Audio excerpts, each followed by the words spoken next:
Once upon a time, in a faraway land, What are fairy stories? The strange and wondrous place where nothing is as it seems. Magic mirror on the wall. Who is the fairest? Fairy is a perilous land. Before she found herself falling down what seemed to be a very deep It well. is the place you A visit world in your of dreams. myth and magic. when the clock began to The chime evening midnight, star sailed down through the A sky. mysterious voice began calling to the sad She princess. pricked her finger with her needle. 3 drops of blood fell on In the a small trance, white she finger. followed the haunting And peered sound into the of the hollow winding tree. stairway to the top of the You tower. can read along with me in your book.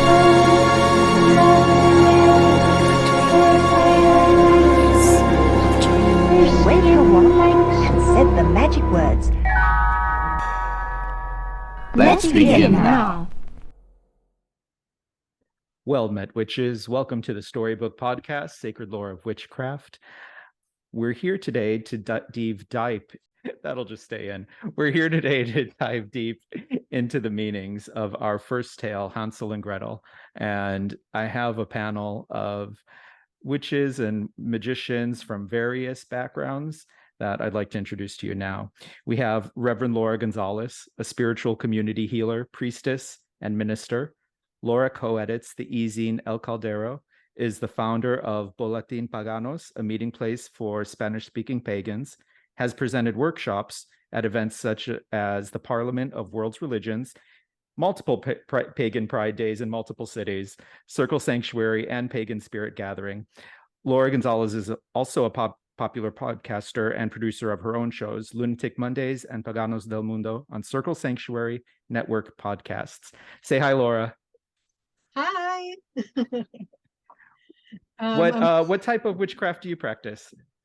Well, first of all, thank you for having me. I'm very happy to be here and very excited. I practice, basically, I'm a bruja, so I practice mostly Mexican folk magic. I'm also a priestess of the goddess. I'm a feminist witch, and I'm earth-based, basically, folk magician. And I mix a little bit of the indigenous practices of healing from my ancestors in Mexico. So, you know, a little bit of column A, a little bit of column B, and that makes it a very unique and very, you know, different from run-of-the-mill paganism, I guess. But it's mostly earth-based. Thank you. Wonderful. Wonderful. Thank you for being here. As the weathered Wiseman, Dave is a theology studies graduate and an ordained minister. Then his true calling brought him home to his roots and to embrace the magical arts. With over 30 years devoted to his craft, he's wise in the ways of animal magic, emotional and spiritual healing, with a special focus on the masculine spirit. Dave, why don't you tell us more about what you offer and what type of witchcraft you practice? I work with a lot of intuitive and healing magic, especially, like you said, with the masculine spirit. I feel like it's key to get that toxic masculinity out of the way for the male spirit, and to allow the man to heal, to embrace more of who he is, what he is. I do work a lot of intuitive healing, as far as just working with men and women to find their way out of fear, to find their way out of a lot of shadow work, so to speak. My background is a lot of Appalachian folk magic, and some Witchcraft, but I guess you'd say I'm more eclectic than anything. Was that more psychic than anything? Eclectic. Oh, trust Eclectic. me, more intuitive than me on that one. Okay. All right. And Kamion, I invited Kamion especially for this episode because I think we're going to be diving into some subjects that he has specialties in. He's a practitioner for over 40 years, utilizing imagination and wit to weave magic from the foundations of Welsh traditional craft, Qabalah, and a bit of chaos thrown in. Kamion has developed his own magical philosophy and public classes, which focus on manifesting love, joy, and bliss as projections of their perfect desire and will. Hi, Kamion. Do you want to tell us anything else about yourself? Hey, Aaron. Thanks for inviting me. I too am a ordained Earth Tradition. I was one of the founders of the Brotherhood of the Phoenix, so I do practice core spirituality and its importance. As you said, I structure my magic around my traditional Welsh witchcraft. So in that sense of nature, but I do incorporate shamanic and ceremonial techniques to weave my magic. Always looking to go down to the base ontological levels of reality and pull that up to manifest. I'm also a Luciferian in the sense of the bringing of the first light, and that projects into the ontological place as well. I look forward to exploring Hansel and Gretel tonight. Thank you. Nice. So I'm Frater Aaron. I'm today a magician in a kitchen. I thought since we are discussing Hansel and Gretel, I might as well start baking some bread that I've been putting off for a couple nights. I was trained through the mystery school of the Fellowship of the Phoenix, practiced traditional witchcraft and ceremonial grimoire magic, and in this setting, I'm your storyteller. Today we are discussing Hansel and Gretel. If any of you need a refresh on the tale or want to catch up on it, we are not going to tell the tale in this episode, but the previous episode before this does have a version of Hansel and Gretel that you can listen to. So stop, go back, listen, and then come back and join us. A quick background on Hansel and Gretel. It was compiled by the Brothers Grimm in the early 1800s. Specifically, this one they received from Henriette Dorothy Wilde, who eventually married Wilhelm Grimm. I love the idea of her casting her little love spell through the various fairy tales that she was telling him during their collection process. They attributed it to a traditional tale told in various forms around the area of Hessen. It likely does have roots in the historic actual famines that were common in Europe throughout the 1300s. There was a lot of other blights that happened in Europe after that, so it can have a lot of influences. But there was supposed to be widespread, from what I've read, there was supposed to be widespread famine in the 1300s that did cause families to turn on themselves, the old to willingly starve themselves to leave food for younger people, children abandoned, etc. Previous interpretations have focused on various aspects of the tale. So Marie-Louise von Franz talked about the tale as embodying fear of abandonment into the children growing into independence. Bruno Bettelheim focused on the act of killing the witch and the othering of the mother as a healthy outlet for a child to express their aggression. And Jack Zipes gives more a socio-economic interpretation, that his work in general talks about the socio-economic and versus commercial, and I think he actually calls it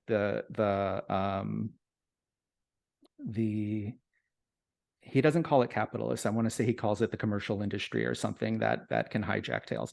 But anyways, Jack Zipes takes a social economic view of the tale with the lower class revolting against a bourgeois middle class, which would be represented by the witch. I actually think all of these are useful to us in our craft, or could be useful to us in our craft. And so while we won't focus on those because we're not focusing specifically on literal or psychological interpretations, we probably will refer back to those in our discussion. Some quick talks before we start on our deciphering. Fairy tales are not allegorical. I follow J.R.R. Tolkien's idea that what makes these fairy stories so intriguing and so renowned is that they can't be simply explained as a simple allegory. Because of that, there isn't one interpretation that can capture all aspects of the tale. Along with that, any of our interpretations can be correct in certain aspects. I don't expect us to argue about which interpretation is right, but just pointing out different ways that we can view aspects of this tale. With that said, did anyone have any initial things that jumped out of this tale that they want to get into right away? Dun dun dun. I have to say, and I warn you that I was going to talk about this anecdote. I didn't grow up in the United States. I grew up in Mexico, so a lot of these tales I just don't know them, was not exposed to them. And I've seen the movie Hansel and Gretel, right? And then, but I haven't seen the movie yet. When Aaron invited me to a play, and I was in awe that the children burned the witch. Being a witch myself, I was like, oh, how dare you? But then when I listened to the previous show, Aaron, the beginning of it, I was like, what? The mom wants to get rid of the kids? How is that even possible? So that stood out to me because that was not part of the play that we saw. That was a different version. So that was like, wow, how deep can we go into that? Just that very aspect of the mom. And then, of course, my interpretations, like the mom is the witch is the mom. That's why the mom is there, because the mama was a witch, who was going to end up eating her own children. And how can that be viewed as the earth itself? I saw the tale very much as kind of like a warning about, in our times, what is happening to the earth and how the mother is starting to eating us up. So, and then of course, because I'm a feminist, I thought like, how misogynistic that is the mom that, and the daddy is the hero and all that. But yeah, that certainly stood out for me, that the mom is the one that is trying to get rid of them, not once but twice. That's a great point about the sexism, or at least perceived sexism in this story, which we do need to address. So I'm glad you brought that up. And also, because the way the tale is written and because of the times that we're going to be talking about, I'm going to use very specifically gendered language, but I don't consider any of the genders, even in the tale, necessarily to mean biological sex, right? We can interpret these in many ways, even using the very specific gender language. Well, also, Aaron, going along with what Laura was saying, coming from a theological standpoint, it makes sense that they would try to villainize the female. If you look at the church at the time, the church was very masculine centric. And if you look at the father was the kind-hearted, the loving one. The mother was not. Mm-hmm. Was the one who the mother undermined his authority, had the kids taken out into the forest. The father was the one that welcomed them back after the witch's gate. And the witch represents that evil, that magic. So here we have very church-centered thought processes. Let's make the strong female, let's make her evil. But let's make this meek, loving father who embraces the children at the end.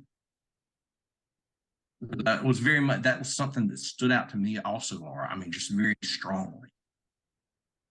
And we're going to be surprised as we go into our interpretations of it. Does the female end up being demonized in the story, or is that only one layer of meaning? Kamion, I saw you moving around. Do you want to jump in? Sure. So, when you first approached me with this project, I first asked, was there a style before Grimm, right? Or before, because when you first read it, it does be perceived as Christianized. Mm-hmm. But if you keep pushing past At least in the Welsh tradition, it's the female form of the goddess that directly holds the tight duality of complete beauty and complete decay and destruction. And then this is how we led into a discussion of Qabalah. It's in the realm of Bina, the Great Mother, where you have the Virgin Mary, the immaculate prostitute, but then also Kali Ma, the destroyer.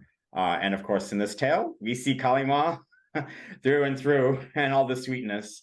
And so I think that will be a great component of our discussion. But I do think the symbology arises above the perceived Christian theology that might be present at the time of its writing. Yes, which we'll go into when we argue further the case for fairy tales. They've been completely Christianized, and they were written in a patriarchal society, but perhaps they do show us glimpses of earlier traditions that we can uncover in our discussion. Yeah, Laura. And also, I love that this is a panel because we're all bouncing so beautifully ideas. That the femininity perceived as very stereotypically the doting mother, the loving mother, the mother that would never have an emotion that is not that of nurturing, when in reality, women and femme, again, you already did a disclaimer of gender, femininity is not only that. Femininity has all of these dimensions, and rightful anger is one of them, and survival is human. So if I need to eat, I need to eat, and it doesn't matter what's between my legs or how am I perceived by society, I'm still gonna eat, so I love that part of it, that dimension of showing that, yeah, there's evilness on femininity, there is righteous indignation, there is righteous anger, and to be irate for injustices. So, there's so many dimensions to the tale, obviously. I grew up with the story, and in my mind growing up, the mother and the witch were the same, because the children get back and the mother's dead. Going back to the tale now as an adult and reflecting that there is a literal version of the tale too, where this family was starving, I hear it and I go, oh, she was right, and she starved to death. Like it was too late. And it's chilling, really. Let's jump into a specific way of looking at the tale. And I thought of talking about Hansel and Gretel. I chose it for our first episode, one, because I have history with it with Laura, but two, because I thought it was a great analogy for our first discussion as a path into Faerie and following Hansel and Gretel as our guides. And so with this idea of an inaugural discussion, I'd like to talk about it as the idea of initiation, and specifically a magical or traditional witchcraft initiation. With that, we have these forces that, while they may not be comforting, are irrefutable, they're demanding, and they're compelling, and they put us in a situation that maybe we're not ready. We may not perceive we're ready for it, but it turns out we are. We can look at the parents, especially the mother, in this way, and especially as like the witch mother or witch queen and witch father, and that she can be a harsh and compelling force. I've known multiple colleagues who have either completed or attempted a night in the wilderness as part of their initiation process. And we see that, again, very literally in this case. And then not only are they in the wild, but because they are hungry, they go through a period of fasting. So now, which of course is traditional to many cultures, and ordeals. So they've gone through this period of fasting, of time alone in the wilderness, surrounded by nature, and then they come to a true ordeal, a true time of crisis and trial. And they do make it out the other side.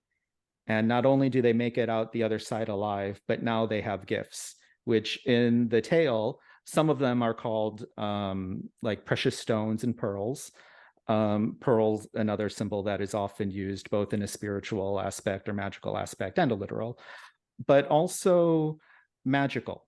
When I told the tale, I included an additional ending that was published in later versions by the Brothers Grimm, where there's an episode of Gretel commanding a duck to carry them across a body of water. And I wanted to include that, even though I was using an earlier version of the tale, because it gives us even more idea of the gifts that they've received through their ordeal in the witch's cottage. Now, Gretel has taken on magical ability as well, symbolized in this case by the language of birds or connection to nature. What do you guys think about any of those ideas? The thought of the pearls hit me strong at the end, because pearls are always associated with wisdom. Yeah. So here we have Gretel grabbing at wisdom. She's pulled in this wisdom as a result of what she's had to go through. You hear Hansel. I don't remember hearing pearls specifically in relation to him. Just remember the jewels. Mm-hmm. Gretel specifically, you heard pearls. So to me, for her to have gone through this process and not only gained power, but she's also gained wisdom. I cannot escape the relationship between the mother and the daughter, right? Uh-huh. Because again, women, feminine, divine. There is no more complicated relationship than that of the mother and a daughter. Mothers and their boys are not as complicated because there is not a dimension of competition. And with mothers and daughters, there is that dimension of competition. So when I was hearing you narrate so beautifully the tale, Aaron, I was thinking, of course, they put the boy behind the cage, but then it's the girl that has to cook for him and clean for him. And I started thinking, immediately, like, of course, she has to do the labor, while he's just being fed. But then it hit me like, but that's how she learned. She got all the wisdom from the witch, so much so that she ends up tricking the witch into getting into the oven. Because when we saw it on the play, she just pushes her. But when you narrate it, she puts her on the plank and then puts her in the oven, right? And basically is Gretel who saves all of them, her brother and her dad. Because when she comes back, now she takes this aspect of, now I'm the mom. Yes. So I'm the better version of my mom. Right. And also, of course, I couldn't not listen the fact of the cauldron. You put the cauldron there with the water. You are the one in charge of the cauldron. So it's all about this relationship that a lot of us women and femme have to go through, this kind of like sort of rite of passage of, I love my mom, but there is this intrinsic competition with mom. And at the end, I have to be my own mom, because the version of mom that is my mom is not mothering me well anymore. So again, there's a lot of depth into that, the gifts that are given. And the most resourceful character on the tale is the one that speaks less, but is more effective, like she got it solved. And even when the dog comes on the second version, she's the one that says, no, it's okay. Come on, let's both do it. So like, I just love it. Hearing your take on that even makes me notice more in the tale too. She's clever, Gretel, and she's powerful, it turns out, but she tricks the witch by playing dumb. And it's like, excuse the expression, but like a feminine wild, or using stereotypes, for her advantage. And fitting in on the narrative of gender, because we are taught to play dumb. Yeah. In life. to be quiet, to be submissive, to be, this. So to always kind of like hide your human qualities that are not exclusive just to women. But that is why it's so surprising when one of us open our mouth and whoa, like all wisdom comes out, because society does not want that to happen. So, we're quiet until we don't have to be quiet. With the idea that she's imparted by her higher self to take those actions. And I want to remind that she's able to be brought in that calm state because who was calm at first? Hansel was, right? And so the one thing that took me from a witch's perspective is, witches, we don't really have a concept of faith. We basically work to have communion with reality about us, right? And de facto, being in that attunement, we essentially create our own luck. And so Hansel listening, and not freaking out, and taking notice of his communication with the moon and the pebbles. And so he's able to set the path the first time. And even though then, he works with the tools he's got, which is the breadcrumbs, that's when fate, the universe, however way, takes them to the next step, engages the full-on initiation of 3 days, 3 days in the woods before they find the witches, and then a lunar cycle, being captured by the witch. And that's, it's this alchemy that's occurring between them, that we've talked about, that it's very Kabbalistic. And when I say that, in hermetic Qabalah, let me clarify, it's hermetic Qabalah. And why that system always attracted me is it's essentially, everything in the known universe you can put into 10 bins and you can transmute it between any of those bins, right? And you see this alchemy of the princess that's in the tarot cards and the prince, and then being re-exalted up to their kingship through their trials and initiation. So in that sense, this is a beautiful story. Since we're jumping onto that, let's go ahead and skip to a hermetic Kabbalistic interpretation of the story. And one aspect of that is that we can view Hansel and Gretel both as two separate people and specifically gendered people, and that I think that does have symbolism with Kabbalistic tradition, but we can also view them as two aspects of one individual. When we look at the tale through the perspective of the Hermetic Qabalah, we see some surprising correspondences with the symbols of traditional witchcraft. We begin with the mother and father, which to me embody the primal forces of severity and mercy, the supernal forces of the Qabalah. When we look at these forces Kabbalistically, what's great is that doesn't put a positive or negative emphasis on either pole. They both have their beautiful and necessary functions, just as the parents have important entertainment and plot functions in the story. And as we discussed with the traditional witch mother and witch father, our forces can be cruel and rewarding, and can force us to repeat lessons until they are learned. Hansel and Gretel can be seen as the next emanation or evolution of these supernal forces. So the parental forces put Hansel and Gretel on the path, and the path, as we see, goes through the unknown, down through the center of the tree of life.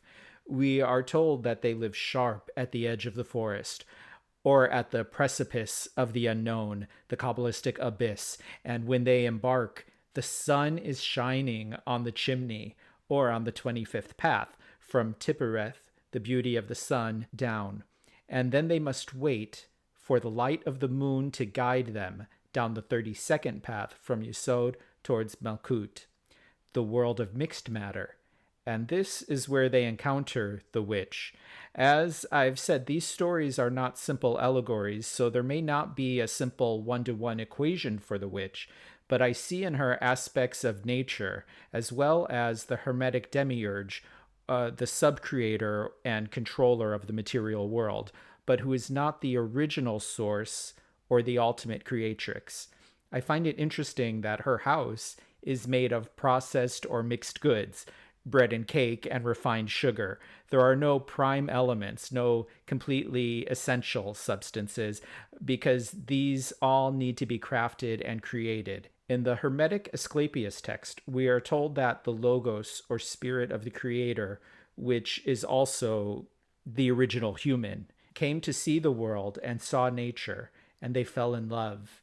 And nature surrounded and enveloped the spirit in matter, or imprisoned and fattened Hansel with food, until Gretel, preparing the cauldron of Hermes, a cauldron of transmutation and alchemy, empowers Hansel, and they can choose to return to their place of origin, if they so choose. And now the children have the task of going back up the path to the place of origination, or in patriarchal, maybe Kabbalistic terms, like the house of the father, where they return. Now the pillar of severity can be taken over by Gretel, because now she's the feminine, or again, in maybe a patriarchal version, like the redeemed woman. but Kamion, do you have any other thoughts about the Kabbalistic interpretation of this tale?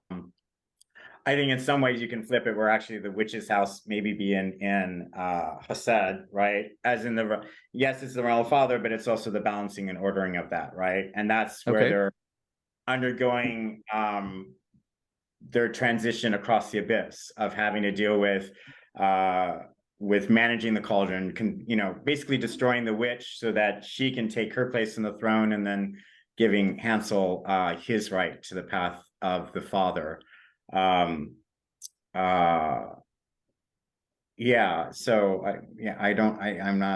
popping out beyond what you said.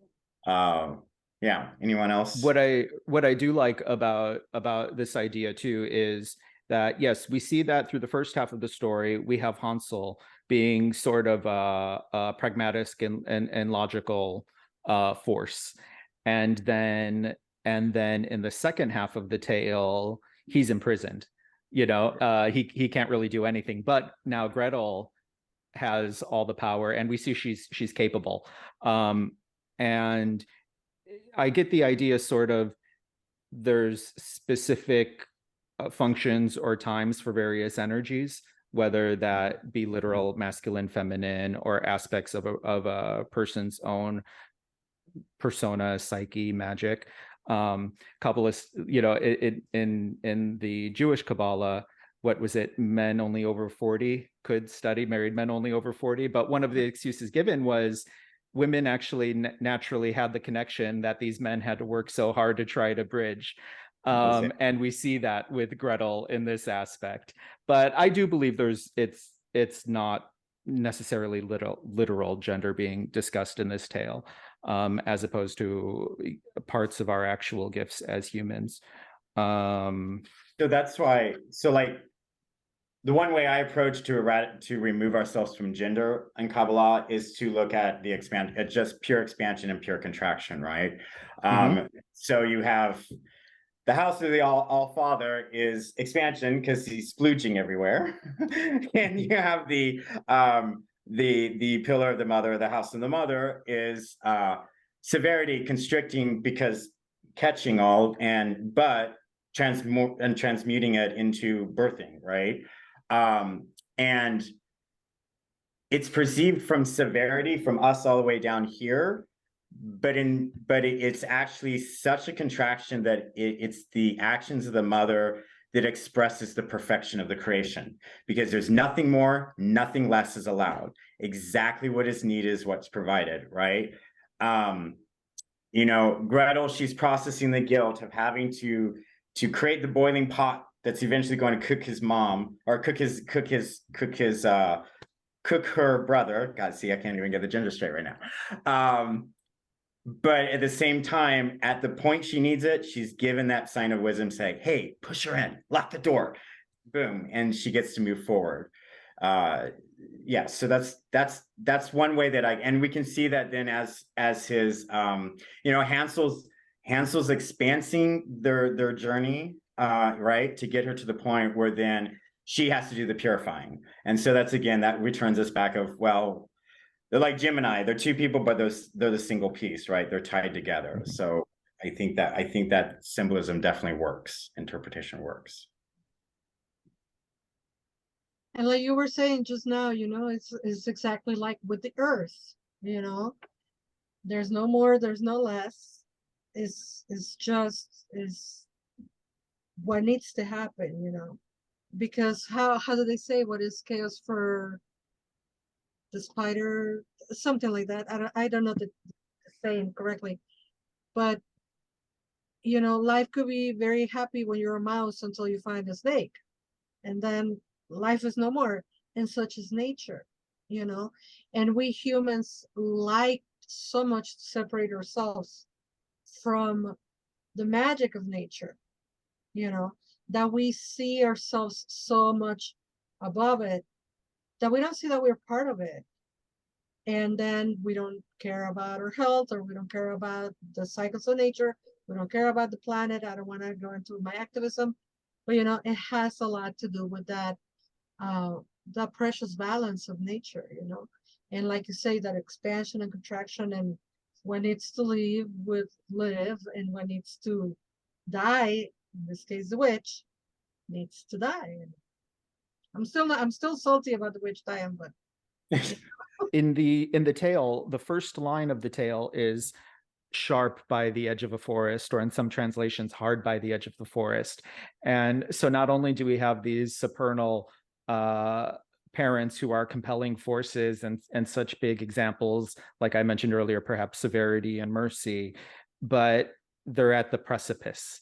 So in literal and even like witchcraft folklore, they're at the border of the unknown forest where there's danger, and they're far away from the community.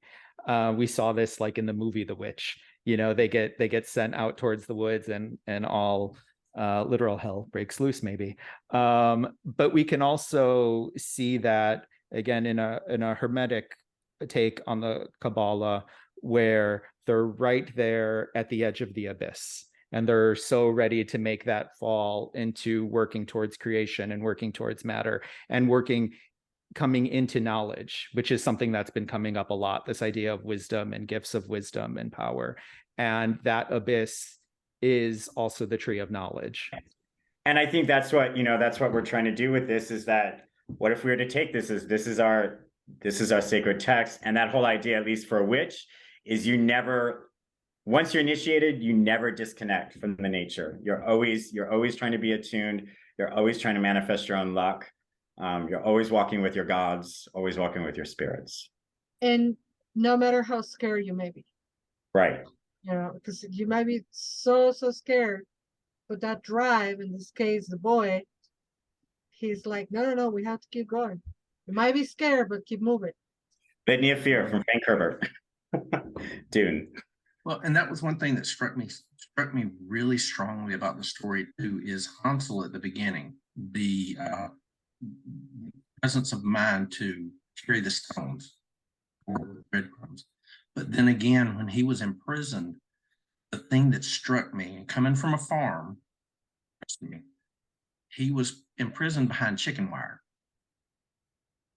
Chicken wire is not strong. All it takes is one good push and you're out. So he was malnourished. Exactly.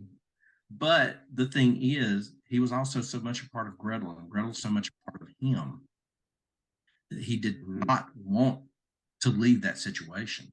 It would have been easy for him to push through that wire and run off. But because Gretel was a part of him and he was a part of her, they needed to do this together. Yeah, because if he didn't buy the time sticking the bone, he needed to buy the time so she could figure out a way for them. Right, exactly. I think this is an aspect where non-magical interpretation can help us as magicians and wizards and witches, because this story can be a call to activism, going back to how you were just getting towards it, Laura, and not only versus nature. We have a story here about children literally being put in cages, and Gretel being the one to help free them. And I hope I'm not bringing up too intense a subject, but I know this is a big one for you, Laura. And what's interesting is, like, Jack Zipes' interpretation of it, he sees the poor, the hungry, storming the witch's house, killing her, and then realizing that, yeah, she has been hoarding the wealth and taking it. I'm not necessarily calling for a revolution, but I say that we can use this one as inspiration, or a spark of motivation, or even as what would be known as a narrative charm in our activist magic. Absolutely. And of course my reaction is strong because there was so many things that I got my wheels going with this tale. I am a child. I live a child-free life. I don't have kids. I never wanted. I was very fortunate to be very conscious that I never wanted children, right? And so I don't have any. I have a grandson by love, but this not biologically. And my first thought, because we are trained to victim blame, my first thought with the mom was like, well, if you are hungry, why you have kids? Because immediately we are conditioned to victim blame. And I'm sure it wasn't her fault that they were in famine, right? So now we move this to the reality.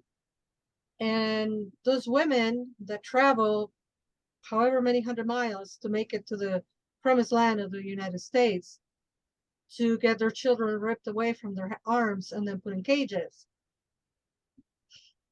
How terrible it is that you have to escape your land, your love, your family, and then you get to the promised land just to get yet a more destructive challenge. And I know people are gonna probably hate me for this, by the very forces that cause the harm, because unless you live with your head under the sand, that United States is a third world country because colonizing mentality. So yeah, it's really important. And I wrote a piece, precisely what was published in that book with the Gorgon's Path to Magic. It's about the kids will not forgive, and it's about all the things that we have been doing, putting them in cages, putting them through the pandemic without caring for them, and just bad judgment with raising children. They're not going to be children forever. They're going to grow up eventually, and they're going to put the witches of the world in the oven. And I don't mean to make that allegory to other cultures that I'm just going to leave that blank. But like the quintessential witch in the oven will be like the children finding justice. And we are seeing it now with children that have privilege and access, the Gen Z children, that now they're growing up a little bit more, but the 2016, 17, 18, even 2020, they have done amazing things on the internet and sabotaged the dictatorships of the world and whatnot. So the children are not going to be children forever. And if we don't get our act together, us adults, we're going to be the witch. So, we have to be smart. And also, another part of the tale that overpopulation of what we're doing to the planet, because famine is not new. And now we are even more aware of famine and scarcity, of perceived scarcity, because there is not scarcity. What happens is it's been hoarded by those in power. And reproductive rights and overpopulation and cultural hoarding and famine it's all connected. Because what is happening, we haven't learned. What happens on the other side of the planet is going to affect us, you know? So yeah, if I keep talking, we're going to be here for 3 hours. So, you know, I'm just like throwing those breadcrumbs for those who want to follow. I think that pathway does allude to the subtle difference of if one were to have a tradition that's using Hansel and Gretel to teach lessons versus another tradition that teaches about you're lost in the desert because somebody hit the rock because they were pissed off about something else, and because out of fear and judgment of something that's removed from you, you blame that and you blame the justification. You don't take the action of creating your own luck, creating your own manifestation that Hansel and Gretel teaches us. And creating luck, I believe that even goes back to an important aspect of Norse magic. That's not a path I follow, but from what I understand, that's, you know, that is a big aspect of Northern witchcraft. I have a question. How does a mother from El Salvador who is escaping violence from her country running towards the United States to try to make a better life? How can she create luck? Well, this, why do I have a feeling you're setting a trap? But in the sense of the luck that I'm talking about is being so aware of reading the intuition, you know, and I can't speak. I mean, yes, I really feel like I just got entrapped, but it's really making the most of every moment. And I know she's trying to do that. Obviously, that's why she's right. So, you know, in the witchy sense, she knows when to step left versus step right, because, you know, to be seen, whatever. You know, of course, that's the extreme, but that's in my sense of knowing like when to move forward, when not to move forward, right? Because our deepest intuition is speaking to them, right? Not saying it's a terrible situation, and what the true solution is massive. So my thought, rather than creating luck, is it creating wisdom?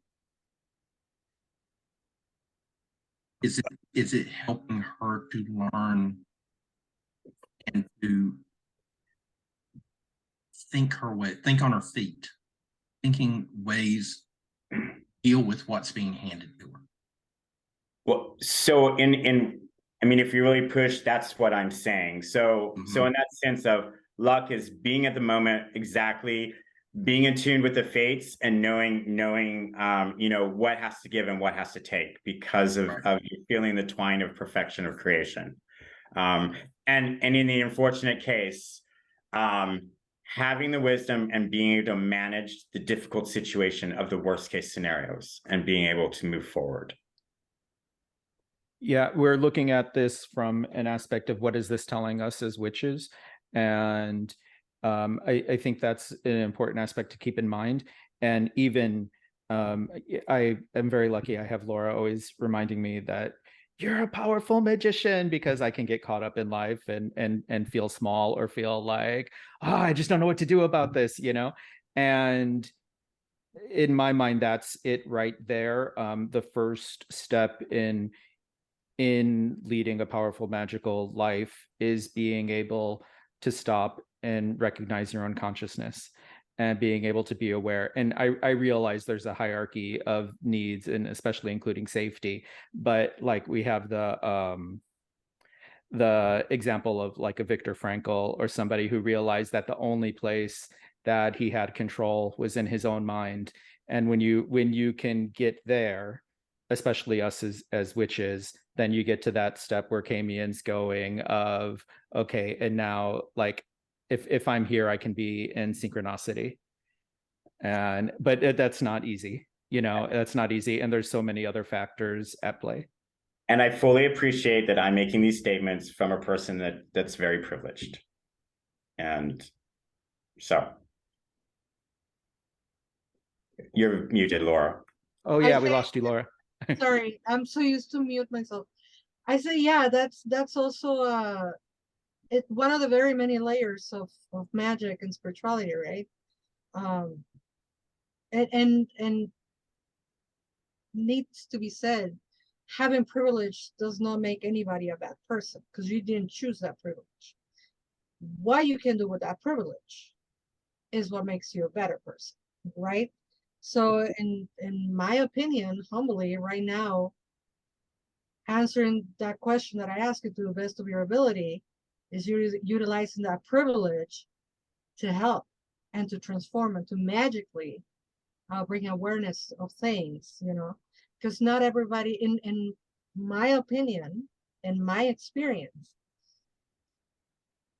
I'm a Latino person, I'm a Mexican national. I don't know what it's like to live in Salvador. And I know they're escaping, right? And I cannot look at a person on the eyes from El Salvador and say, create your own reality, manifest your own faith, and Right. create your own magic, because they're too busy trying to not get killed. Right.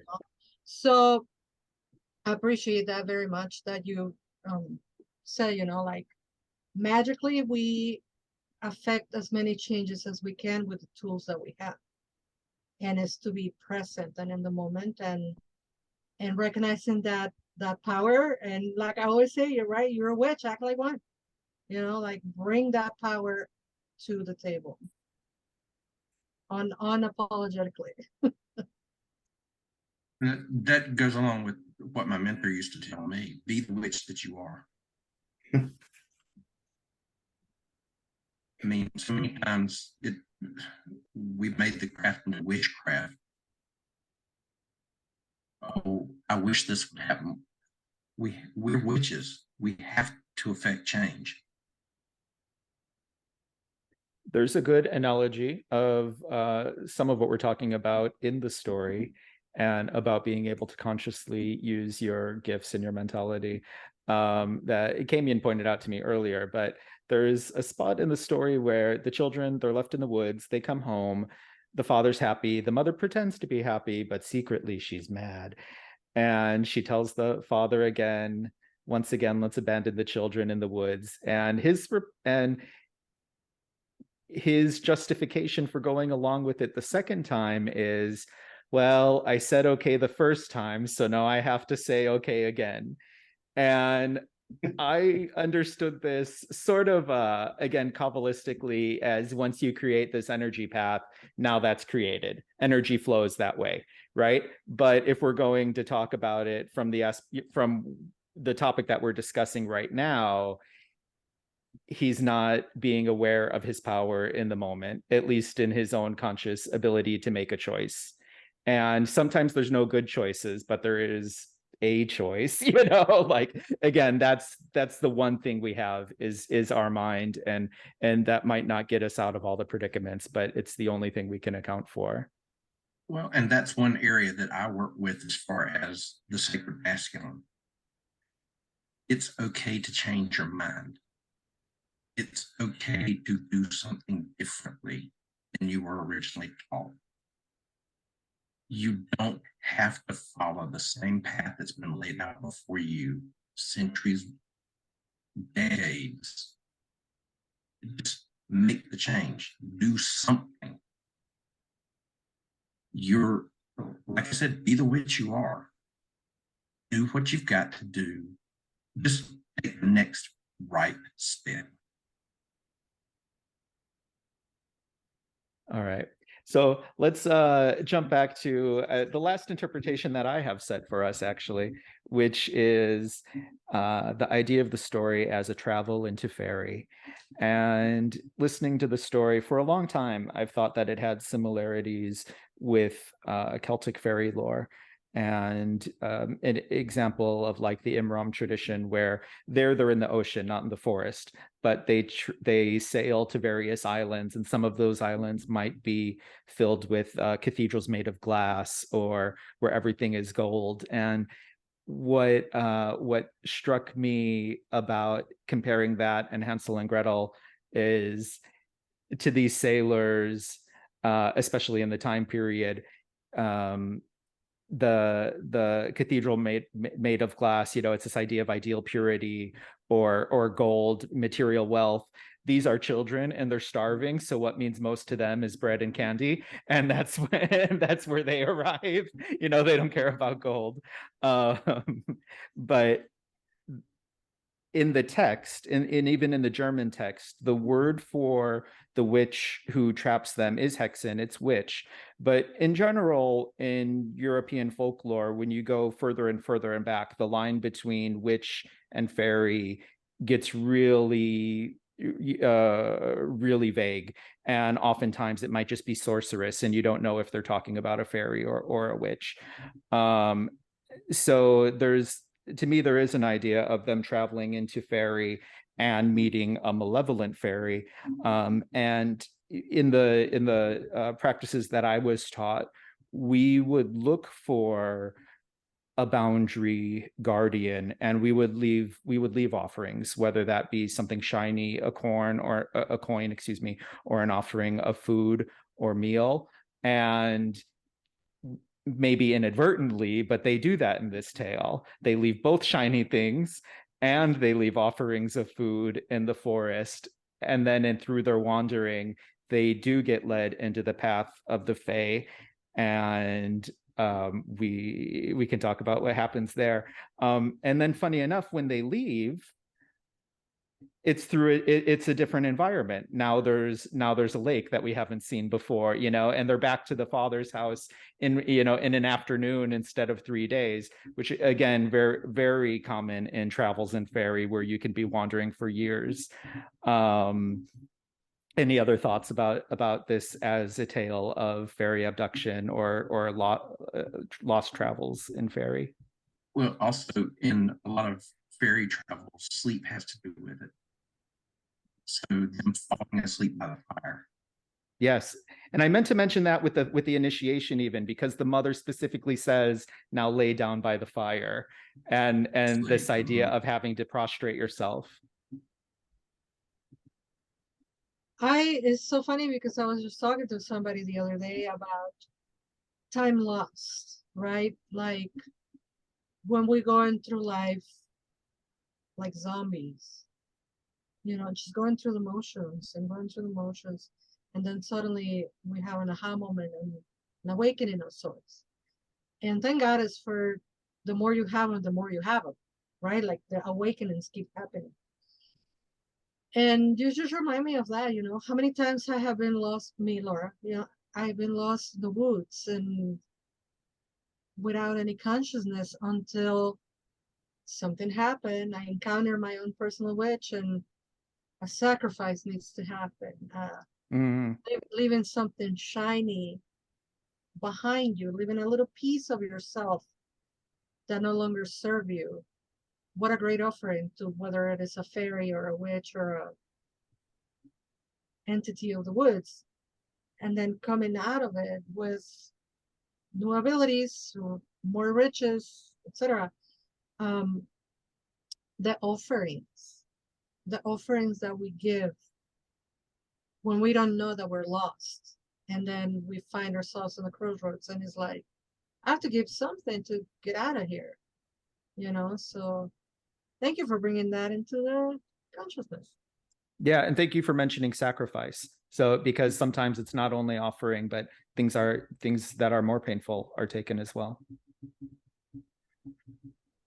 So I just leading off sacrifice, though remembering, like, or at least for me, sacrifice is always a transmuting of energy, or transmuting of, right? It's appreciating the infinite that's in us, but then knowing what needs to be, released so that a different part of the infinity can manifest forth, right?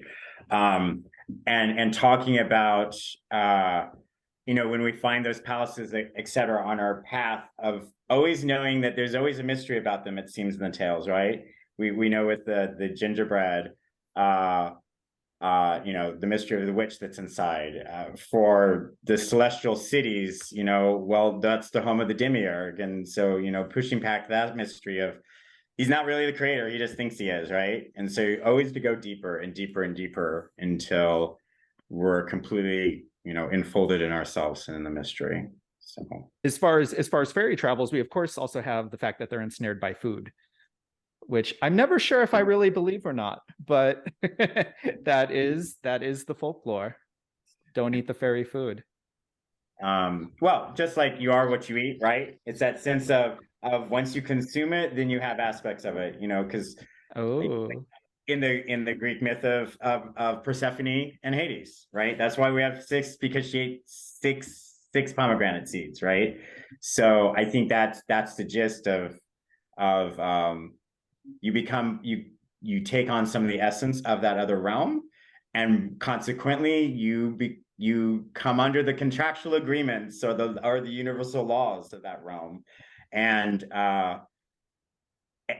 by de facto that initiation, those edges then get blurred, right? Because as you pass beyond the forest, power never fully leaves you, so you're bringing that forest into the urban realm. And I think that's one reason why there's that fear, because there is the intuitive sense of others that haven't been initiated that you're different, and that's a threat. And that returns us to where we have to affirm ourselves when we go out into the big bad world, that we hold ourselves as we are witches. We hold wisdom, and we must speak that truth, and never let that truth be silenced again when we go back out in the real world. And I was gonna say, sorry, Dave, I kind of spoke over you earlier. The aspects of the food, right? In folk magic, at least in the Mexican folk magic from the central area of Mexico, we witches, like, you don't eat from anybody else, period. And Aaron knows me too well, and he knows, like, it took me a while to like eat. I mean, we partake in everything, but like, like, I don't easily eat other people's food. And thank God is now I have the excuse of saying I'm vegan, so I cannot eat it. But it's rooted deeply on folk magic, in the sense that you don't eat anything that you don't know how it was prepared, or where it was prepared, or who prepared it, or what intention they have when they were preparing this food. Now, I'm not saying don't ever eat from your friends or whatever, but be mindful, because there is that aspect of the folk magic, and in practicality, like allergies and all that kind of stuff. But yeah, that is rooted very much on my upbringing of Mexican folk magic, that you don't eat. Understand. I'm coming from a Southern background, same thing. You go to a potluck, people aren't going to eat just anybody's food. I mean, and that had to come from some kind of Appalachian magic. You're not going to touch what somebody's made because you don't know what's gone into it. Yeah.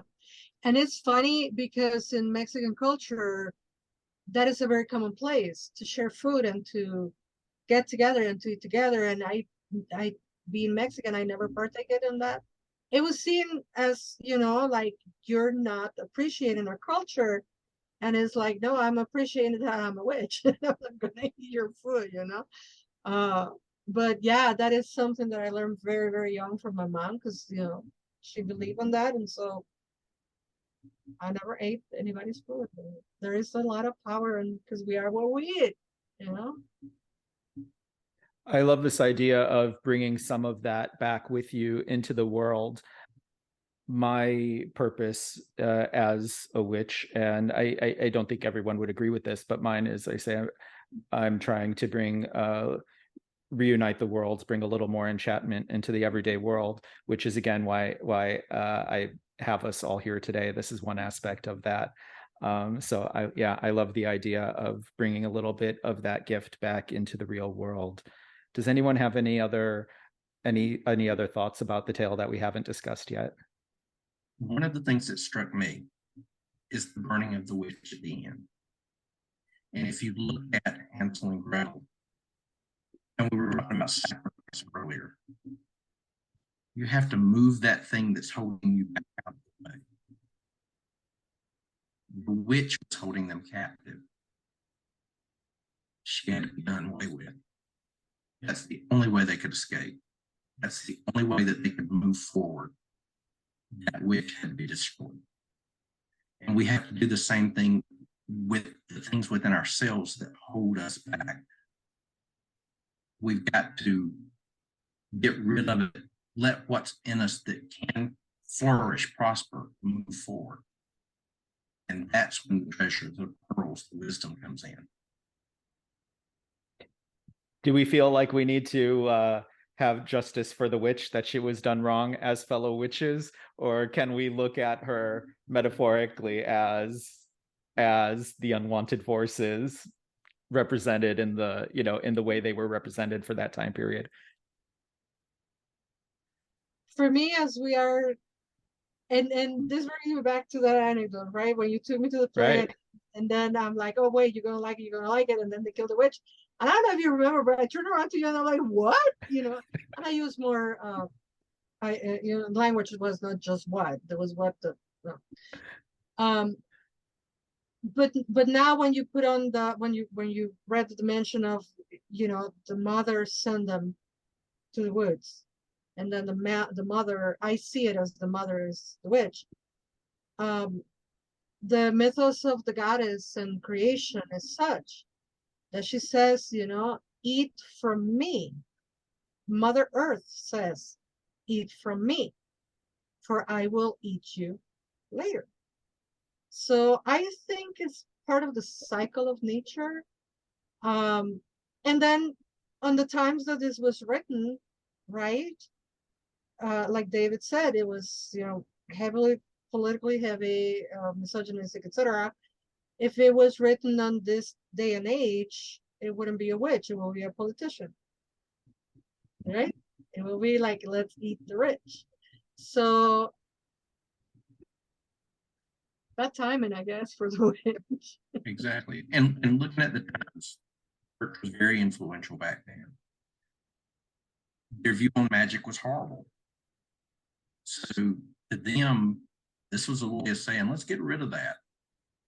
That's how you can do that. So either metaphorical or, I mean, it's still going to be a reflection of the times.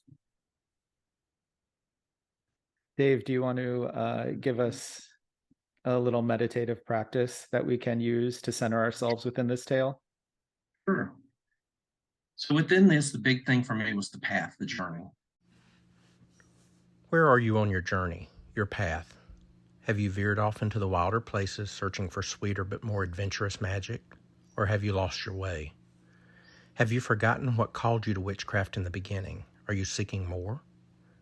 Take this time to visualize the path before you. Where do you see yourself? Where do you want to see yourself?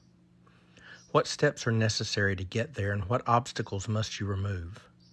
Just with Hansel and Gretel, you're stronger than you think and can defeat anything that is out to do you harm or keep you from your full potential.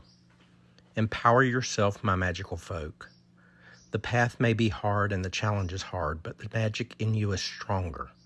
Be the witch, warlock, cunning man or woman, the god or goddess or druid that you are, that you're called to be.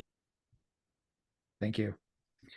One aspect of working with these texts as sacred texts is that we can perform bibliomancy with them. And for those who are not familiar with bibliomancy, this is where you choose a line from the text, sometimes a word, sometimes a phrase, or a full passage, and divine this, how it can affect your current life, what it can portend for your future, or what meaning it can have to you spiritually. Laura is a very gifted psychic and diviner, and so I've asked her to perform a little bibliomancy or libromancy from this tale for us. Thank you, Aaron. I did it even in a way that it incorporates my love for technology. So for those who may be curious, how am I doing this? I have the document with the whole fairy tale open, and I'm putting a search word screen here. And so now I'm gonna type a letter, and that was not a letter, that was a dot. Okay, on top of the letters, I'm gonna type a letter, and let's see, what is the first word? with that letter, and it happens to be fairy. I click on R and it chooses the word fairy. And I'm gonna go with that. So what comes to mind is the realm of the fairy and the fairy tales, and very much what you were saying, Aaron. As the fairy was the witch, and the name's kind of like, it's a little muddy the further back that you go. To be unafraid of your own fairy self. To understand that the fairies, as we were sold into them with beautiful wings and beautiful bodies and sparkles, are not the only kind of fairies that exist. That diversity and multi-dimensional fairies exist, and that they are all amazing and awesome and needed to be embraced, you know, and that all of the different layers that we saw in this tale, right? There's so much. I don't think we break it up, not even half. So to continue, and how fitting for the first episode that the word is fairy, right? So for everybody to continue on this journey with us, or to continue on their journey by themselves, and to not be afraid of what is in the woods, because where there's fear, there's power. Yeah, that's perfect for our first episode, and for us to not be afraid of our own power and our own righteous survival mechanisms and anger, even if we are the big bad witch, or perceived as such. We could keep talking about this, and I invite all the three of you, if you have further insights, post them. We'll keep sharing them. We'll keep the discussion going, and all the listeners as well. If you have other takes or want to push back or even expand on some of the ideas that we discussed in this episode, go ahead and put them in the comments and talk to us about it. Does anybody have any upcoming classes or events that you want to talk about? Laura? Me, always. So I'm doing a series for the whole year of 2023, a series on spells. So the first class already happened on candle spells. That was the January class. It can be purchased. People can purchase the recording of the class. The next class that is coming is on love spells. So the whole year is going to be any different kind of spells. February is love spells. That is going to happen on February 12th. And you can go to Eventbrite and find Love Spells with Laura Gonzalez. Tickets are very, very affordable for people. I want people to come to the class. So $25 a ticket. And also, if you're local to Chicago, the Chicagoland area, and on February 19th, I will be holding a new moon ceremony / workshop / class at Maliway Brothers, right off the Morse Red Line on the north-ish side. I can't remember the name of the neighborhood. I think it's Highland Park, but I'm not sure. Right off the Morse Red Line.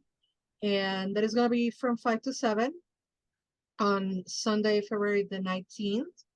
And same ticket is $25. And we're going to be focusing on goddess lore, and specifically goddess Venus, and the lore of the new moon and all that good stuff about Venus. And also, I'm always doing classes and workshops and whatnot, and podcasts, and of course this and Mystic Chat, and et cetera, et cetera, et cetera. So find me on all socials, Tarot by Laura Gonzalez, or Laura Gonzalez, or Instagram is Magia Cerati. And if you cannot find me on the interweb, is because you're not looking hard enough. So I'm very findable. Thank you, Aaron. Kamion, why don't you tell us a little bit about your work with Heart Song? And I don't know if you're open to, if anyone was intrigued enough by the idea of hermetic Qabalah here, if you are open to teaching classes or one-on-ones with them, why don't you let us know? Okay. So one of my major projects these days is Heart Song, which is meditating on the heart chakra on the quarter moons. It's the idea that if on the dark moons, our energies are focused at the root chakra, and the full moons are focused on the crown chakra, then where would we reside? On the heart chakra is where the quarter moons would lie. And for me, a challenge that we have as humans to move forward to our next step is really balancing that heart center of the shift between the lower heart that is focusing on our communities, on our nationalities, etc. Those conflicts going on with our higher selves that's coming down, which of course doesn't have the full perspective of being in a human body. So utilizing Kabbalistic and I call it ontological magic techniques, we work and we balance all of our various bodies in our heart center. And that's a free meditation I have on Zoom calls, 7 p.m. Central Time. The next coming up is January 28th, and then February 13th and February 27th. You can find me as lovejoybliss.me on Instagram or Facebook. Also, my website is lovejoybliss.me, and I'll be posting the Zoom links there. And just come join for an hour. And after we do the basic meditation of balancing, usually then I'll bring up a technique, or I'll invite a guest to talk about what they're bringing to the world in their own heart space. Certainly, I would be open if anyone's interested in doing introduction Qabalah and some of my more advanced techniques. I'm totally open to that. And I will be probably releasing hopefully a book, Being Magic, later this year. So thank you for having me, Aaron. Thank you. Dave, what kind of work are you doing with your clients? I am actually in the process of getting a few courses together. The first of which is called Poking the Sleeping Lion, Walking Your Path of Power. I've also got Awakening the Child Within, and that's exploring fun in magic, because I think that we've gotten far too serious sometimes. And then one of the other courses is the Wild Path, and this is reinventing men's magic. But I also am in the process of writing a book. And it's definitely a labor of love. And that is essentially my life as a Southern witch. And it's called The Simple Magic of Wild Things. So we've got some interesting and fun projects in the works. That's wonderful.